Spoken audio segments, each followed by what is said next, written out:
Welcome to Stuff You Missed in History Class, a production of iHeartRadio.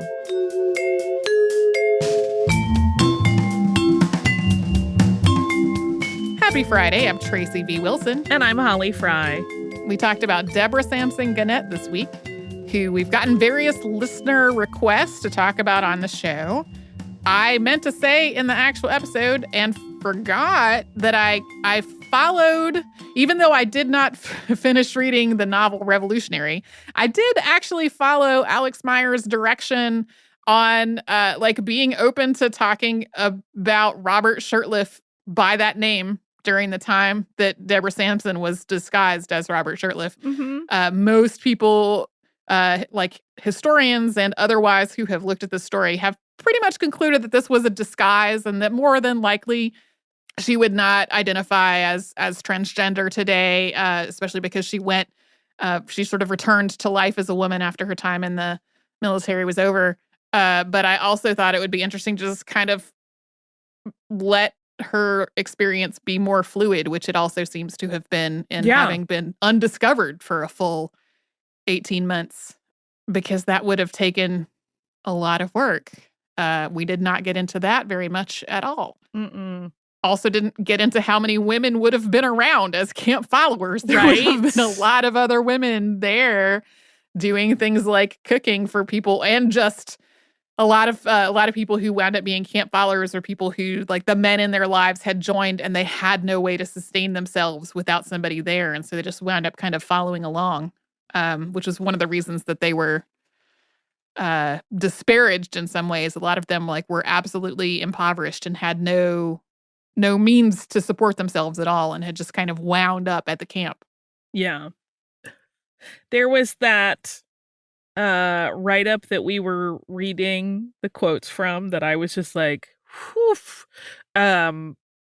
It's so simultaneously praising and demeaning. Yes. That it's like, yeah, it makes my brain spin. It's like a weird, no, she was a good one.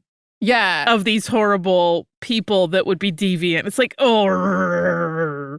There's speculation about who wrote this piece, like who either wrote the piece or talked to a reporter, like who would have done that, because it doesn't seem like she did it herself, but it may have been like one of the officers who found out what had happened. Right. For reasons maybe hoping to set the stage of her being able to claim some pension or some assistance later on. Don't really know. There's a kind of a big mystery there. I was still in the pulling the resources phase when I found the thing about her in Notable Black American Women. And what I thought had happened at first, a lot of the books that are in that search will have virtually an identical article on somebody or an event spread across multiple publications with very little editing. It's like the same thing will be reused from one place to another. And so I originally thought that it was just an error because it was almost word for word identical to another one that was in another article that was about the revolution more generally and not about Black women specifically. And then when I started looking into it, I found just some heated discussions about it. I found an archive of what I am assuming was a listserv back when, I don't know if people are still using listservs, but when I used listservs, it was in the 1990s. And this was a listserv from the 1990s and early 2000s. And there was some heated conversation among people about her race. And one of the things that really struck me is that there would be a lot of people who were like, here's the book that it traces back to, and here are other places that it was picked up, and there was citation of all of that. But then the counterpoint sometimes would be like, no, she was Black. The idea that she was white came from the National Geographic article, and they apologized. And I was like, what National Geographic article and what apology? And I would start trying to track it down and just kind of go down a big rabbit hole. It was just a whole huge, I don't know. Apparently, this is a thing that will crop up over and over and over again. That there was somebody within this listserv, like a historian who was part of it, who just had a pre-written thing that she would send back in every time somebody asked the question that was like, detailing what we knew about her family history and what seemed to be the source for that idea. So fascinating. Yeah. I get it. I mean, that's like I said in the, or like we both said in the episode, like there was really important, necessary, valuable work being done to document the contributions of Black people to the revolution. I found a thing somewhere that suggested that between 5 and 10% of the Continental Army were Black. I wasn't able to go look that up, but like, yeah, that was such important work. And I can totally see where people got to that conclusion from the way that passage was written in the book about the I can see how people made that conclusion and then how it kind of spread from there. But if anybody has like pinpointed this was her ancestor, this is who we're talking about, like I wasn't able to find that, and it definitely does not seem like she or other people living at the same time as her thought that she was, in today's words, Black or a person of color. Right. Yeah, that seems like it would have come up. Yeah. But I guess there will always be a little bit of, we don't know for sure. Yeah. Yeah. The historian, I have forgotten his name, but the book that we referenced at the end that is like a historical book about her that's been published relatively recently. The historian that worked on that talked about talking to descendants of hers, and they're having a variety of responses to this whole question. Some of them being like, no, and I'm irritated that you asked, all the way to the other end of the spectrum being sort of like, I don't actually know, but if she was, like, I'd be interested to know. Right. So I found that very interesting too. I, of course, thought of Mulan throughout the entire thing. Yeah, yeah. Which undoubtedly, like the version that we have in the US, like the Disney version, is certainly informed by stories like Deborah's. We even mention how her write-up by Herman Mann is very similar to other ones from prior to her. Like, I think those all get amalgamated in a story like Mulan that's made for a general audience as a fiction piece. Yeah. Yeah. And we've had other episodes before that have been about women who disguise themselves as men to serve in an army at some point. Like that's been, I wouldn't call it a recurring theme, but, you know, maybe 3-ish times over the past many years that you and I have been on the show that has come up. And there are some similar beats in a lot of those stories. Some of them I have felt a lot more, like I felt like I knew more about that particular person's thoughts and feelings than with Deborah Sampson, because so much of what we know of her was filtered through this largely fictionalized biography / novel. And the things that we have that are her own words are things like her journal from the tour. She apparently kept a journal while she was in the service, which would have been an amazing resource to have. But it was lost when the boat that she was traveling on was capsized, according to the Herman Mann biography. But that's like a document that if that really was a real thing, I wish we had it, because we might know a lot more about like how she felt about this whole situation and how she felt about herself when she was in the army. A lot of those questions we don't really know.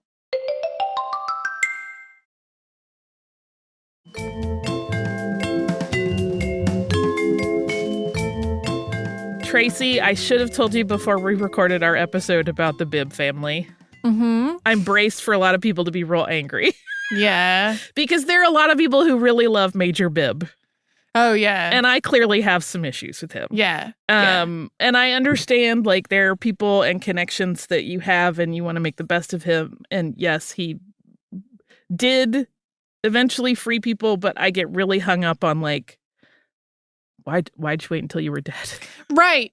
You didn't want to inconvenience yourself? Is that what's going on here? Like, that's where I get really hung up, and I'm like, that doesn't necessarily make for a great person. Yeah, that point comes up a lot especially among like historical figures who are well known, and that becomes part of this. And then when they died, they freed all of their enslaved workers, and it's like they were dead by that point.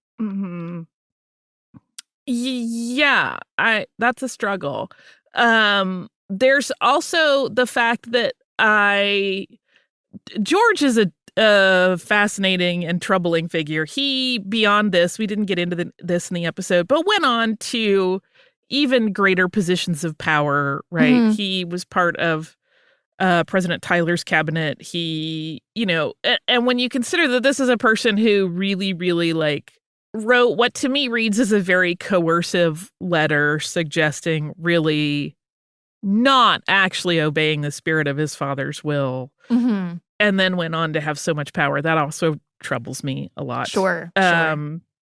His relationship with Andrew Jackson is weird. He supported him, but then he fought with him, but they had a weird thing going on. George is a trick in many ways. Mm-hmm. But yes, the other thing about Major Bibb providing for his enslaved workforce to become free after his death, that I think maybe George had a point that he didn't think everything through, mm-hmm. is that there's no provision to ensure anyone's safety. Oh, yeah. And it's not like he knew for certain that the Civil War was coming and that this would all get solved, but at the same time, he did know he was living in a slave state. Mm-hmm. And he had to know, unless he was just willfully blind to the realities of our country and the world at that point, that put every one of those people at risk. Mm-hmm. Richard, yeah. What are you doing, man? Yeah. Did you ever listen to the podcast, The Nod?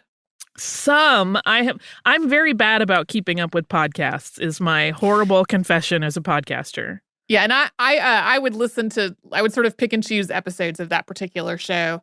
The show was canceled a while back, but I'm pretty sure you can still get these episodes. They had episodes about the Hairston family in North Carolina, which had some parallels to the Bibb family and having reunions among the people who were descendants of enslaved people and the people who were descendants of the white family, and the overlap because there were people who were descendants. It was the same situation of the enslavers having fathered children with their enslaved workforce, which obviously would have been rape. And just talking about from people's own perspectives what it was like to be part of this family and to go to these reunions and things like that. It's been years since I listened to those episodes, but I remember having the slowly dawning realization that I knew some of the people they were talking about because this plantation was in North Carolina, not that far from where I grew up. And anyway, that is another place to find other perspective on that aspect of this episode. Yeah, I know we mentioned it at the end of the episode, but I also just want to reiterate that I really, really think Lene O'Neill's piece, The Bitter Harvest of Richard Bibb, is super important for people to read. She doesn't pull punches. She's very frank. These are conversations that most white people do not have the fortitude to have. Mm-hmm. They're hard. They mostly want to be told, no, you're good. And it doesn't help anybody deal with the literally hundreds of years of anger that people have been inheriting and kind of sucking up, which is super unhealthy. Yeah. And the generational trauma. Yes. So it's a very good read. I really cannot recommend it highly enough. I kept going back to John Bibb's life and thinking about how much of his decisions are the result of being someone privileged enough to have a family who had generational wealth built by enslaved people. Mm-hmm. There's a big 10-year gap in his life where he closes his law practice and he doesn't get into politics for almost 11 years. Mm-hmm. And it's because he could just hang out. Right. Which sounds great, I'm sure, to all of us, although I'd hope none of us would choose to do it as a result of other people's enslaved labor. Mm-hmm. But that is what his life of wealth afforded him. Mm-hmm. And any of those people who were working for his family as enslaved workforce couldn't be I'm having bad health. I need to take 10 years off. They couldn't do it. Right. That's where I get frustrated and want to cry in anger. Yeah. I also want to mention, we mentioned Joshua Fry, who is interesting. He's the person that taught John Bibb as a kid, and a lot of prominent Kentuckians. He also has his own complicated relationship with slavery. And I don't want to, I just didn't want to be like, no, he was good. Like, I don't want to let him off the hook. We didn't get into it because it was going to sidetrack the whole thing, but he's very interesting. He really forwarded education in many ways. He also had problematic parts of his life. Just want to make sure we acknowledge that because I don't want to gloss past any of it. Yeah. This was not the episode I meant to do. Yeah. I'm like, Alfredo was so fun. Let's talk about lettuce. Oh, damn it. I promise there'll be another fun one, but we got to have these conversations because they're super important. If this is the end of your work week and you are about to come upon some days off, I hope that they are good to you and that you have some relaxation and some time to reflect on whatever you're working through. This is a very strange time in all of our lives. I know you probably have a lot on your mind. I know I do. So I hope that you get some space to work through any of that, however works best for you. If you have to work, I'm sorry. If you have other responsibilities, I'm also sorry. I would like for all of us to live lives of leisure. But I hope that whatever you have to do goes as smoothly as possible and is as unstressful as possible. And we will be right back here with you tomorrow with a classic, and then on Monday with brand new episodes.